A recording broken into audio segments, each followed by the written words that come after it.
I would recommend StudyIQ mock interview very highly, and the experience was very good. The arrangement of the institute and the coordination of the faculty members, they were really good. Yes, it was a good experience and I recommend it to others as well. I will highly recommend everyone who is preparing for civil service, especially for interview.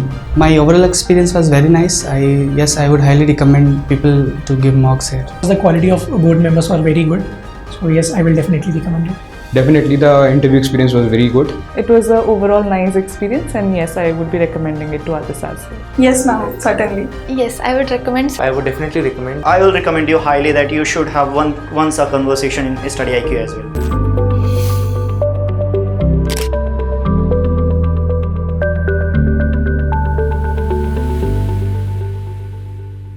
Yes. Good evening. Good evening, ma'am. Very good. Better.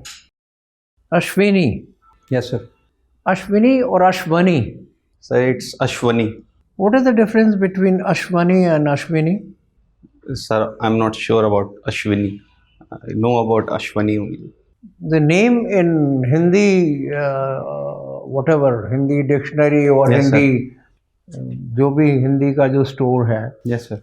there it is called Ashwini, W-I-N-I or V-I-N-I, Yes, sir. not with A, not Ashwani, not Ashwani. Yes, sir. Yes? I'm not aware about that. I've only seen that the etymological meaning of it. I found it that A plus Sh plus Ni, that someone who is immortal. So Somebody who is immortal. immortal, Yes, sir. or who's a horse rider, horse tamer. Sir, that's also a meaning which relates to Ashwani Kumars. So that's why you started riding or something. No, sir. You ride horses, isn't it? Yes, sir. It was during the school days, but now I don't get the opportunity. No longer. No, sir. Why not? It's such a loving sport. Sir, it's an elite sports as well. It's an elite sports as well. So Why elite sport? I do not get the facility, and it's quite expensive too. So that's why. You have only to walk up to any police line or any whatever Yes, sir. paramilitary forces where they do have horses and request them, I'm preparing for IAS. They'll salute you immediately and give you a horse I've never thought about that, sir. because you didn't have much interest in it. No, sir. I love horse riding. Even during my school days, starting from class 8th to class 12th, I was regularly doing it. It's a hobby worth pursuing. It's an adventure sport. No? Yes, sir. Yes, sir. Why not?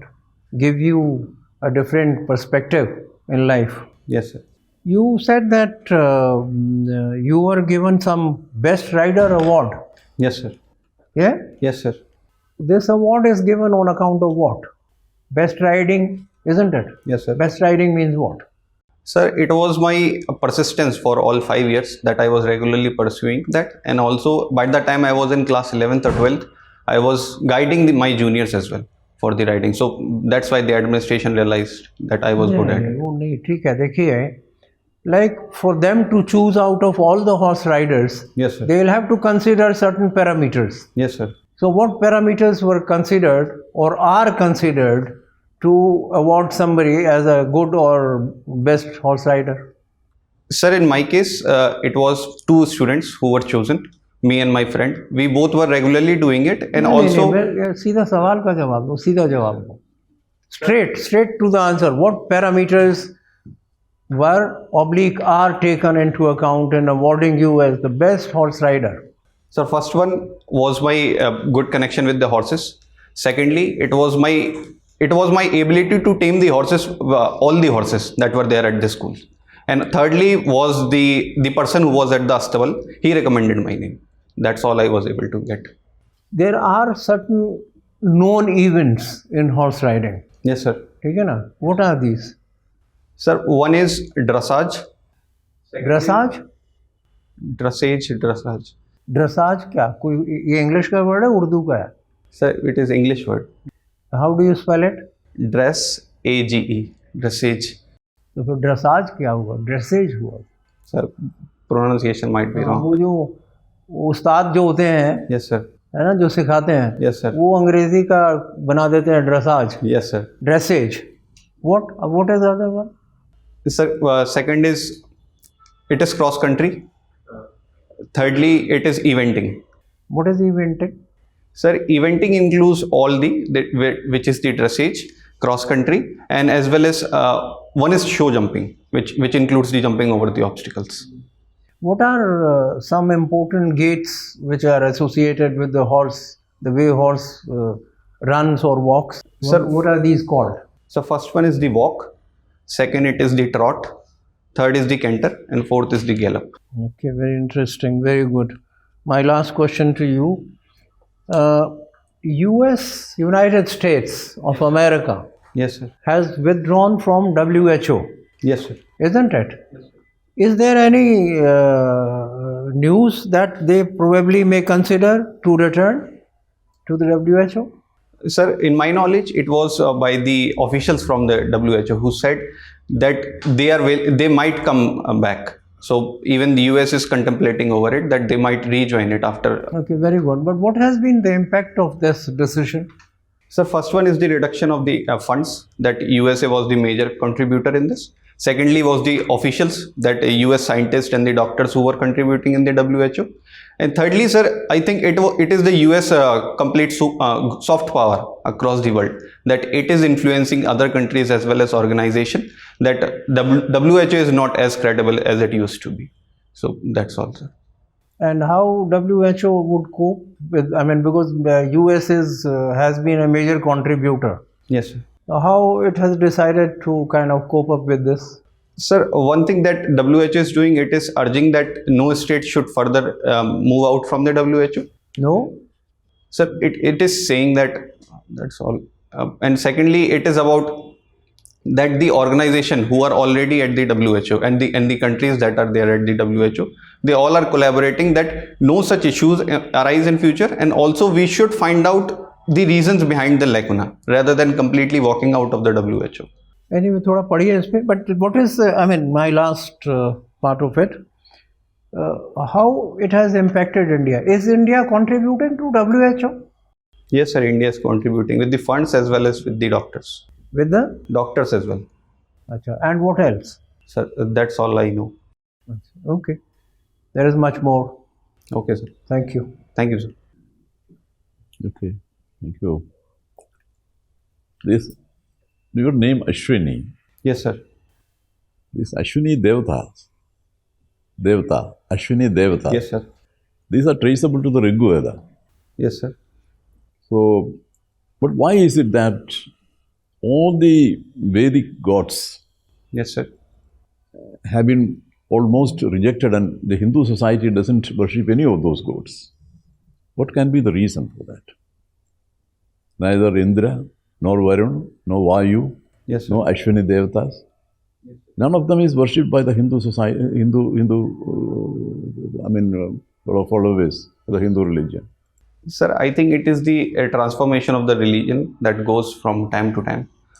Starting from the Rig Vedic era, where the later Vedic age that we find, where the influence of these Devatas decrease and the influence of Shiv, Brahma, Vishnu, Mahesh, all three emerge.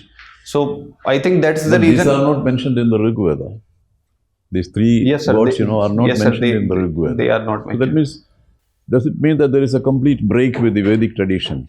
The present day Hindu the belief or faith system is a complete break from the Vedic period or what?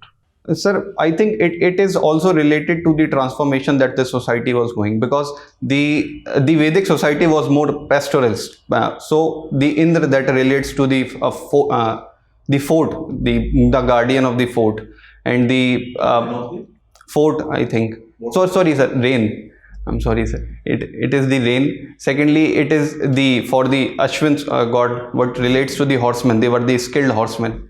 But later time, when the society amalgamated the cultures from the frontiers as well, where the Narayan god, the Narayan god also came into existence, which relates to someone from the tribal society. So I think that's all. With time, the religion influence changed. That question, still the basic question remains unanswered. Why is it that there is a complete break with the Vedic traditions in the latter-day Hinduism? That's what the question is. Anyway, think over it. Yes, sir. Sure. In Manipur, there was a president's rule imposed last week. Yes, sir. Okay. Normally, the president's rule, whenever the president's rule is imposed, the assembly is dissolved. Yes, sir. Okay. But in Manipur, they have not done it. Assembly has been kept alive. I mean, not dissolved. Yes, sir. But its powers have been assumed by parliament. Yes, sir. Under a presidential declaration. Yes, sir. Okay, why is it so? Why the assembly has not been dissolved? Sir, it was, I think, due to the SR Bomay case, where the Supreme Court said, if until or unless the president rule is passed by the parliament, the state assembly should remain suspended rather than being dissolved. But is that proposition correct? If you analyze Article 356. Yes, sir. Because when government has been taken over, yes, sir, all the powers of the government, yes, sir, have been taken over by the president. Yes, sir. Okay. Similarly, by a declaration, yes, the powers of the assembly, that is entire lawmaking and all that, have been taken over by the parliament, assumed by parliament. Yes, sir. When the government has been taken over, no government remains. Chief minister doesn't remain there. There's no chief minister or ministries or anything. Yes, sir. But why doesn't it happen to the assembly? When the powers have been taken away, what remains of the assembly? I think, sir, the will of the people that those who elected the state assembly of the Manipur has to be seen in the larger context, when the will of the people of the whole country should subscribe to it, where the parliament approved the president's rule rather than executive, that is the president's only order that suspends the entire assembly, that dissolves the entire assembly. Sorry, sir. No, assembly is dissolved. That is what I'm saying. But here it is not dissolved. So it's suspended. It is because the 1991 SR Bomay judgment. No, I am asking you whether that judgment is absolutely correct in terms of the constitution, or there is something lacking in that, or there is something wrong with that judgment, or what? Sir, in my knowledge, I don't have this much expertise to comment. Okay, leave it. Hello, Ashwani. Hello, ma'am. Okay, tell me, which three women come to your mind the moment I say the name Uttar Pradesh? Ma'am, one is Sarojini Naidu. I think, ma'am, Suchita Kripalani as well was their CM. Thirdly, ma'am, I'm not able to recall any. Seriously? Ma'am, it's very unfortunate. All right, not a problem. Why not Mayawati though?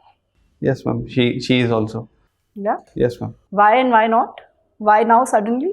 She has been the chief minister. I have named also one, but... So is it only the political contribution of women that comes to your mind the moment I say significant women in Uttar Pradesh? Women have not contributed in any other way? No, it is not. So I was thinking on the diverse field, but unfortunately I was not able to recall it. Okay, okay. What has been the contribution of women in Uttar Pradesh during our freedom struggle, apart from Sarojini Naidu? Yes, ma'am. Ma'am, they participated in the non-cooperation movement, where the Gandhiji said to come out of the houses and take the lead for the women. Secondly, it was during the civil disobedience movement as well. When after the civil disobedience movement, it was during the Quit India movement, where the women. So they participated in pretty much all the movements. But what I'm saying is, any other key leader figure? I'm sorry, ma'am. I have to read on it. So Uttar Pradesh is one of the largest states in India. Yes, ma'am. Tell me two key challenges that come to your mind from the administrative perspective. Ma'am, first one is the vast dependence on the agriculture, where the population is still on the subsistence agriculture level, where the around 65 to 70% of the population is engaged in agriculture. Secondly, ma'am, it is the industrial resource base, which is quite a hurdle for the economic development of the state, because the industrial resource is mostly focused around southeastern part, that is the Sonbhadra district and all. So I think these all two cumulatively a big challenge for them. Keeping these challenges in mind, what would be your views on bifurcation of the state? I think bifurcation of the state has to be seen on different parameters. First one, it is the economic that I have mentioned. Secondly, it has to be seen from the popular consensus as well, because I think the bifurcation of the state in terms of UP is more top-down approach rather than bottom-up. The people are not so forthcoming for the division. And in this context, I think we should see that the regional engagement has to be increased, where the western UP is more diverse. They should share their practices to the east and the south, that is the Bundelkhand. And the Bundelkhand's, I think the non-mineral resources can be shared others area. Now, where would you lie here in this debate? Top-down or bottoms-up approach? Where would you lie? I think I would not go for the division of the state. because I think the policy implementation should be done first rather than dividing the state, because it's not a kind of 100% practice where we have the good example of Uttarakhand, but the state of Jharkhand is also such example. So it cannot be said the development will surely happen. So you enjoy running? Yes, ma'am. Have you heard of the phenomena called second wind? How long can you run in once? I run around 1.5 to 2.5 kilometers. And in how much time? Somewhere around 8 to 10 minutes. 8 to 10 minutes. So what would be your understanding, or have you heard of this phenomena? Second wind? Second wind. I'm sorry, ma'am. I'm not aware. Okay, so how do you cope up when your body starts feeling breathless? It is to do the relaxation exercise where you have to lie down your body, not bend down your body and breathe. So you stop running and you do that and then you resume running. No, ma'am, it's not so. Means the distance that I travel, it is somewhat constant, so I don't feel kind of breathless. It was to be in the early days, but now I don't feel so. It is only that it is recommended that you take the air from the nose and breathe it out from your mouth. So it helps. So you've been a student of geography. What is a buffer state? Explain me through 3 examples. Buffer state lies between 2 base states, which helps in building the connection between both these states, whether it's economic, social, political angle. For this example, we can see Nepal is said to be a buffer state between India and China. Bhutan is also said to be a buffer state. And third example, ma'am, it could be the Eastern European nations between Russia and the Western European nations. That can be said as the buffer state. So one advantage and one disadvantage?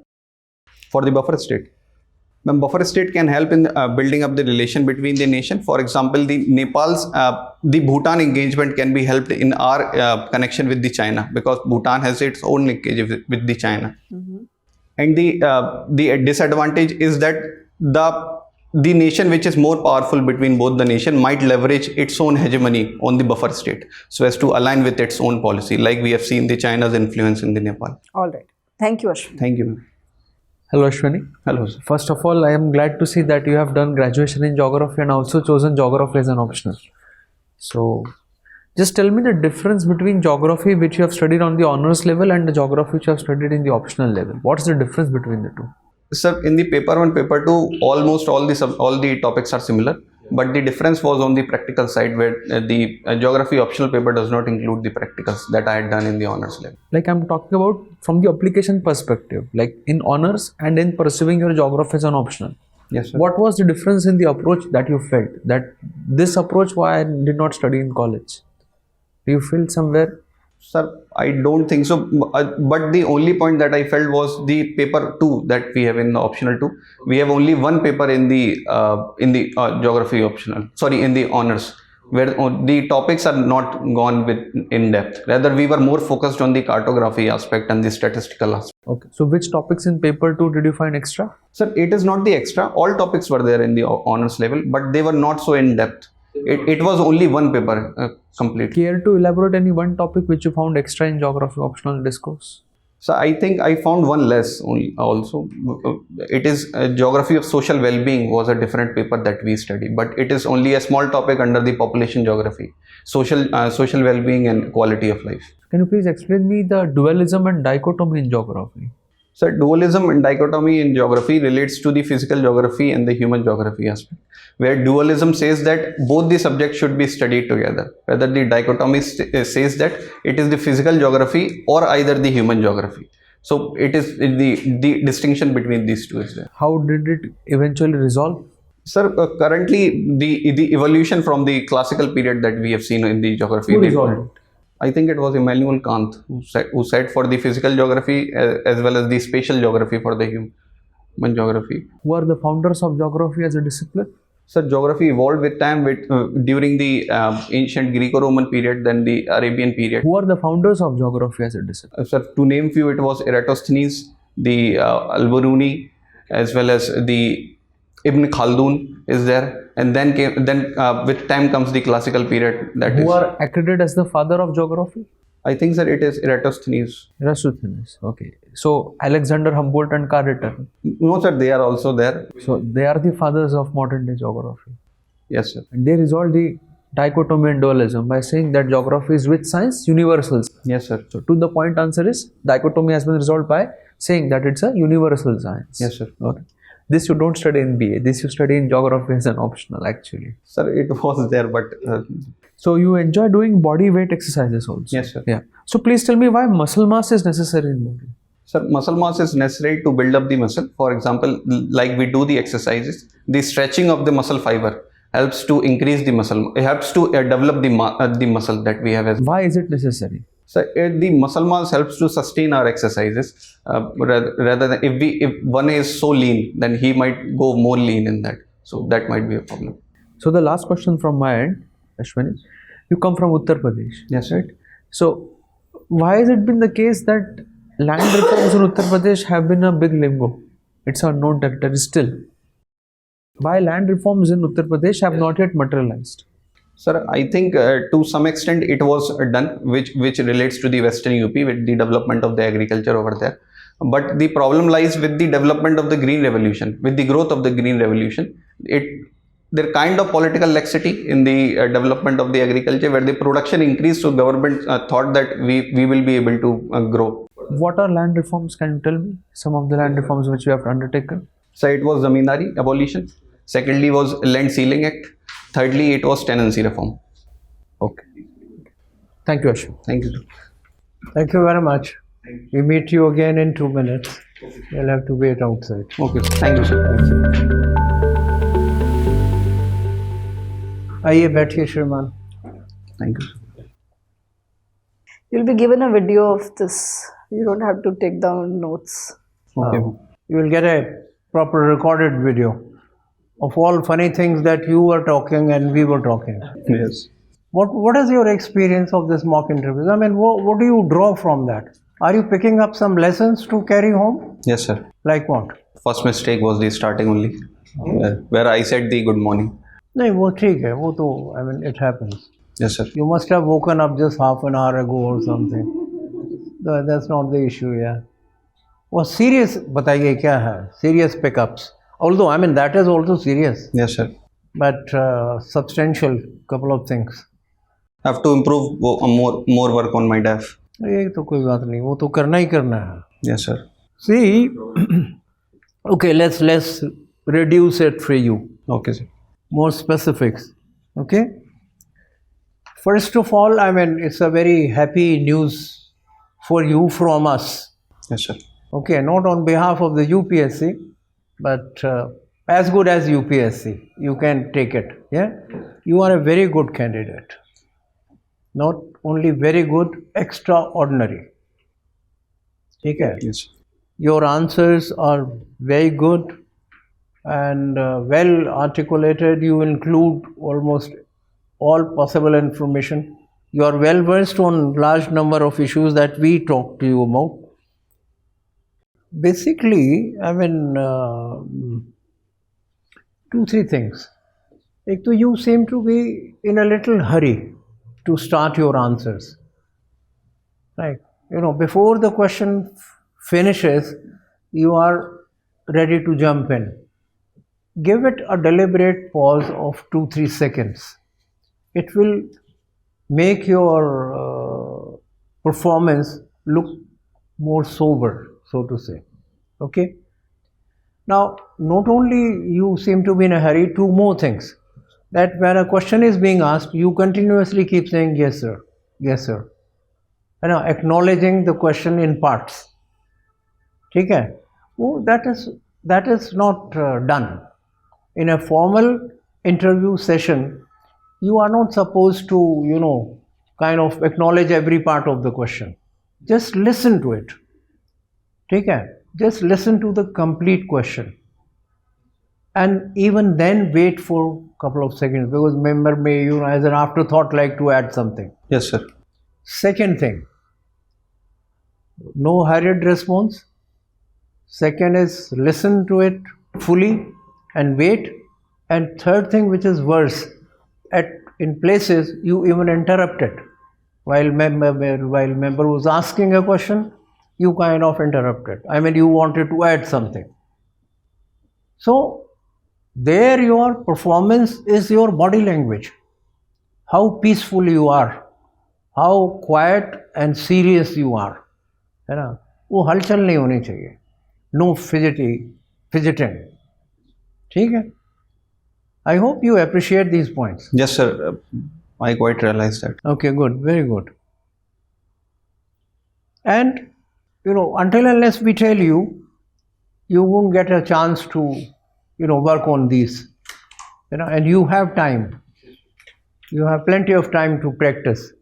One more thing is that you give an impression of what should I say, not exactly overconfidence, but some close cousin of overconfidence, that I know this, that kind of impression you give, some kind of complacent or whatever you call it. Sir, in which question like this happened? I didn't realize that. How should I explain to you? आप थोड़ा बताइए sir, क्या मतलब he says कि like overconfidence वाली feel कहाँ आई? Overconfidence primarily is that, I mean, three things that I mentioned to you, that you are in a hurry, you are kind of not giving it a pause. So, that also shows a kind of, call it a undue hurried response, or call it over being confident that I know you don't have to complete the question. That is the kind of impression you get. If you take care of these things, that listen to the question fully well, give a little pause, do not interrupt at all while the member is talking. So, that will take care of much of the non-verbal part of this thing, the body language. Okay? And slightly go a little back into the chair. Yeah. Don't sit edgy, as they say. Edge of the chair pe nahi. Okay? Go a little back. Now, couple of expressions that you used, I am repeating for your benefit. From there also you, like when ma'am said, hello Ashwani, you said hello. Okay? What you should have said? Good evening. Hello, ठीक है. उन्होंने hello कहा तो hello ही बोला है. Yes, sir. But hello ma'am. Hello ma'am, I've told that. I told that, hello ma'am. When after I finished and my friend here finished, her turn came. So she said to you, hello Ashwini. You said hello. It's not an informal, friendly conversation. So hello ma'am. And even if you said it, you may not have said it. Might have. It should be audible to the member whom you are responding to. तो थोड़ा दम लगा के बोलो, ये तो क्या बात है? Yes, sir. Normally क्या होता है कि when we say thank you sir, we क्या करते हैं? Thank you sir, thank you sir, है ना? यार सर पे भी उतना ही emphasis होना है, ठीक है? Formal settings है, please. Then you said, I don't have much expertise on an answer. You gave some information and then you said, I don't have much expertise on this. This is your expression. Again, look at the video when it comes to you. You don't have to add. Nobody is expecting you to have expertise, isn't it? This interview is not looking for an expert knowledge.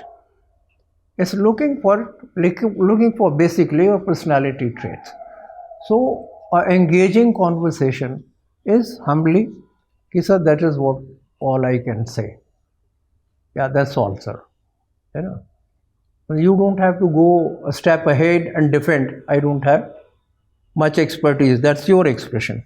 That's all. Now, these small improvement areas that we mentioned to you, appreciate them in the right spirit. And but as already right in the beginning, we said that you are doing absolutely great in the interview. You will do very well. This is your what, third attempt? Sir, first mains and first interview. Second attempt. Second attempt and first mains. Yes, sir. Very good. Congratulations. Go a little deeper into, like Ashwini. I'm surprisingly, you say, I have never heard of WINI. है ना? Whereas, I mean, Ashwini is a very popular name. Sir, I've heard it. Huh? I might have told that, means I might be wrong. I have heard it, but I don't know about the meaning of Ashwini. But that you must know, because that is your name.